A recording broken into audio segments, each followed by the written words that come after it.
Imagine a world that existed thousands of years before our own.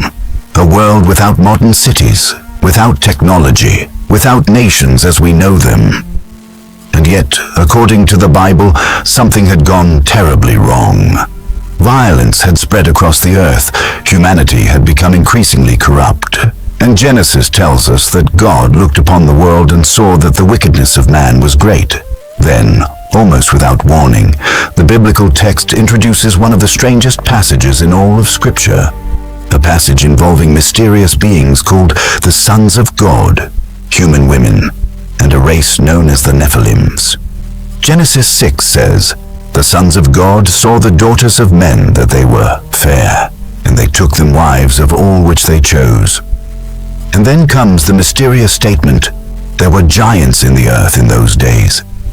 But who were these beings? Who were the sons of God? Were they angels? Were they powerful human rulers? Who exactly were the Nephilim? And why does this strange episode appear immediately before the story of Noah and the flood? For centuries, Jewish and Christian interpreters have wrestled with these questions. And later, Jewish writings introduced another name into the story: the Watchers. So what really happened before the flood? And why has this mysterious passage generated so much fascination? The strange passage in Genesis. To understand the mystery, we have to begin with the biblical text itself. Genesis chapter 6 begins by describing humanity multiplying across the earth. But then something unusual happens. The sons of God saw the daughters of men. That phrase is crucial. The Hebrew expression traditionally translated as sons of God is Bene Elohim. And this expression appears elsewhere in the Hebrew Bible in contexts associated with heavenly beings.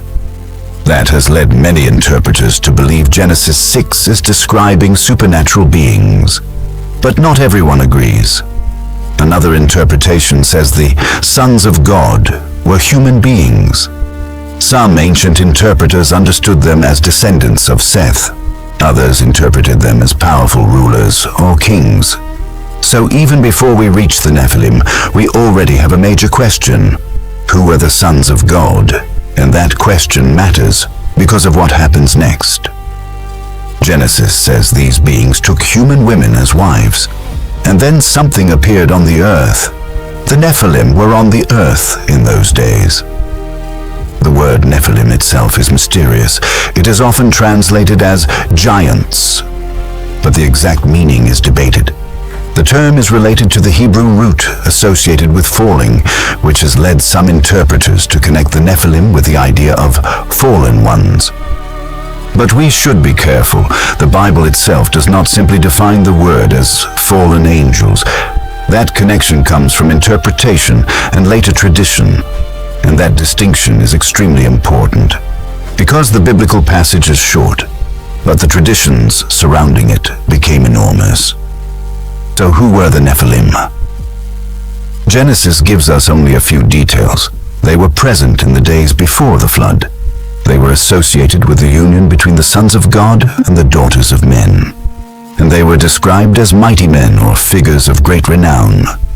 Genesis says, "These were the mighty men which were of old, men of renown." That sounds almost like the beginning of a legend, but Genesis does not give us a detailed biography of the Nephilim. It doesn't tell us exactly how tall they were. It doesn't describe their weapons. It doesn't give us a complete history of their civilization. And it doesn't explicitly say that they were demons.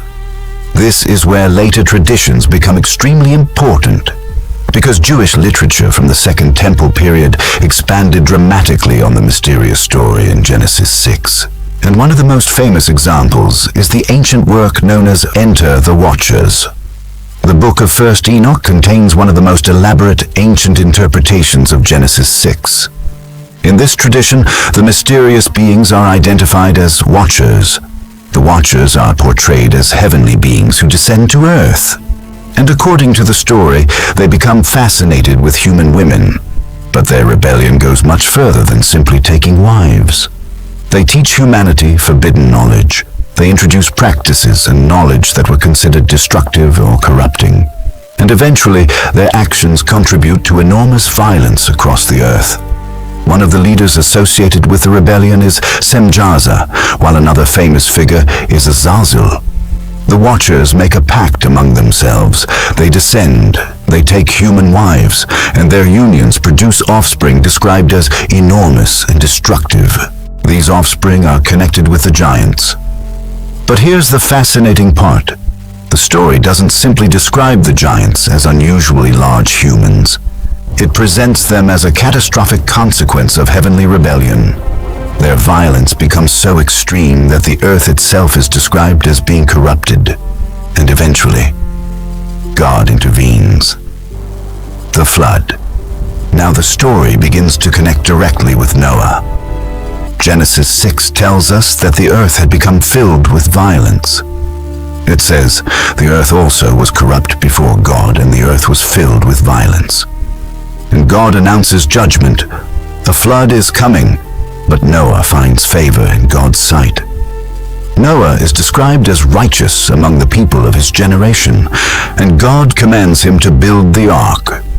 This is where the Nephilim story and the flood narrative become connected in the minds of many ancient interpreters. The world had become corrupted. Violence had spread. Humanity had turned away from God, and judgment was approaching. The ark becomes the dividing line. Outside the ark, judgment. Inside the ark, preservation. And the strange world described in Genesis 6 is about to disappear beneath the waters. But what about the angels? Now we come to one of the biggest questions. If the sons of God were fallen angels, what happened to them? Interestingly, another New Testament passage is often brought into this discussion. Angels who sinned and were cast into a place of judgment. Jude also speaks about angels who did not keep their proper position. These passages have been connected by many interpreters to the events described in Genesis 6. But again, we have to distinguish between what Scripture explicitly says and how later readers connected the passages. Genesis 6 does not say, fallen angels came down and had children with women. Instead, it gives us the mysterious phrase, sons of God. The identification of these beings as fallen angels is an interpretation. It is an ancient interpretation. It became extremely influential. But it remains an interpretation, and that is precisely what makes this subject so fascinating. Because the Bible gives us a mysterious doorway, and later traditions attempted to explain what was behind it. Watchers' tradition adds another dimension. They taught humanity forbidden knowledge. Different Watchers are associated with different forms of knowledge. Weapons, metalworking, cosmetics, astrology, magic, and other practices. The message behind the story is powerful. Humanity wasn't simply becoming violent on its own. According to this tradition, supernatural rebels were actively contributing to human corruption.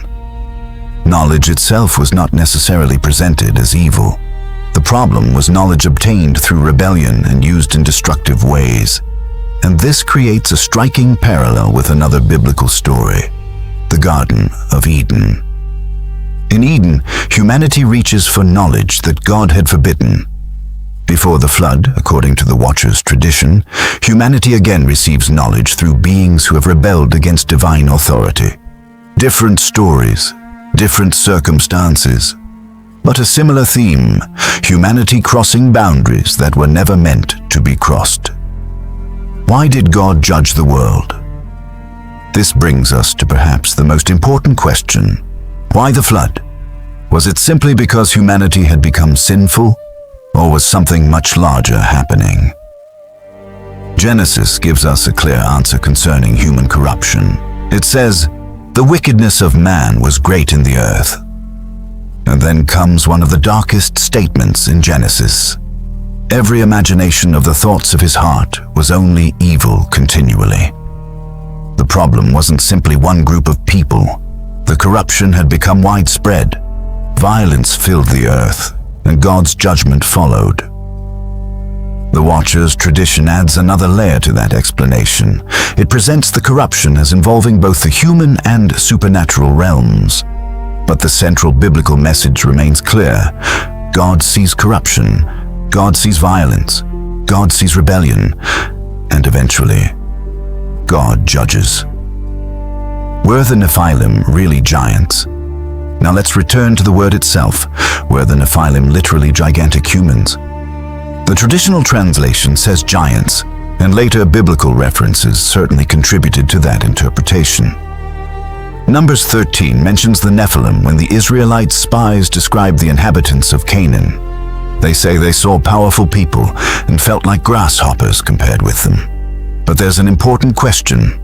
Was the word being used as a technical biological description, or was it describing legendary warriors?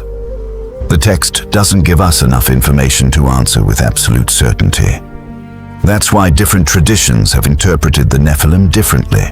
Some see them as literal giants, others see them as mighty warriors, others connect them to supernatural beings, and some understand the references as part of ancient descriptions of unusually powerful human groups. The mystery remains. Why this story has survived. So why is this passage still so fascinating? Because Genesis 6 gives us something unusual. It doesn't explain everything. It doesn't answer every question. Instead, it gives us a glimpse. Just enough to make us wonder, who were the sons of God? What were the Nephilim? Why was the earth so violent? Were heavenly beings involved? What happened to the Watchers? And why does this story appear immediately before Noah? These questions have inspired centuries of interpretation. Ancient Jewish writers explored them, early Christians discussed them, medieval theologians debated them, and modern audiences continue searching for answers. But there's a danger here. Because mystery can easily become speculation, and speculation can quickly become presented as fact. What does the Bible actually say? So let's separate the facts from the theories. Fact number 1. Genesis 6 mentions the sons of God. Fact number 2, they take the daughters of men as wives. Fact number 3, the passage mentions the Nephilim. Fact number 4, the earth becomes filled with violence and corruption. Fact number 5, God announces judgment through the flood. Those are the things the Genesis account clearly tells us. But questions such as, were the sons of God fallen angels? Were the Nephilim half-human, half-angelic beings? Were they supernatural giants? Did they possess extraordinary abilities? Those questions move beyond the explicit details of Genesis. And that's why responsible interpretation matters. The mystery is real, but we shouldn't fill every silence in Scripture with our own certainty. And perhaps this is where the story becomes more important than the mystery itself. Because the Nephilim are fascinating, the Watchers are fascinating, the ancient traditions are fascinating, but Genesis isn't ultimately trying to satisfy our curiosity about monsters. It's telling us something about humanity. The world had become violent, people had rejected God's boundaries, corruption had spread, and judgment was coming. But then Genesis introduces one man, Noah. In the middle of a corrupt generation, Noah walked with God. That contrast is powerful. The world around him was falling apart, but Noah remained faithful, and God gave him a way of escape. The ark wasn't built because Noah knew the exact day the rain would begin. He built it because he trusted God's warning. Perhaps that's why the story of the Nephilim and the Watchers continues to capture our imagination. It isn't merely a story about giants. It isn't merely a story about mysterious angels. And it isn't merely an ancient supernatural mystery. It is a story about boundaries, rebellion, corruption, and judgment. The world before the flood became a world where humanity had forgotten its creator. And Genesis presents Noah as the man who remained faithful in the middle of it. The ancient question was, what happened before the flood? But perhaps there is another question, a question that matters even more. What happens when humanity ignores God's warnings? The story of the Nephilim gives us a glimpse into a world that had crossed the line, and the flood shows us what happened next. The Watcher's tradition may give us additional details. The Nephilim may remain one of Scripture's greatest mysteries. But the central warning of Genesis is unmistakable. God sees what happens in the darkness. God sees violence. God sees corruption. And eventually, judgment comes. But Genesis also gives us hope, because even in a world heading toward destruction, there was a man who chose to walk with God. His name was Noah, and when the waters came, he was ready.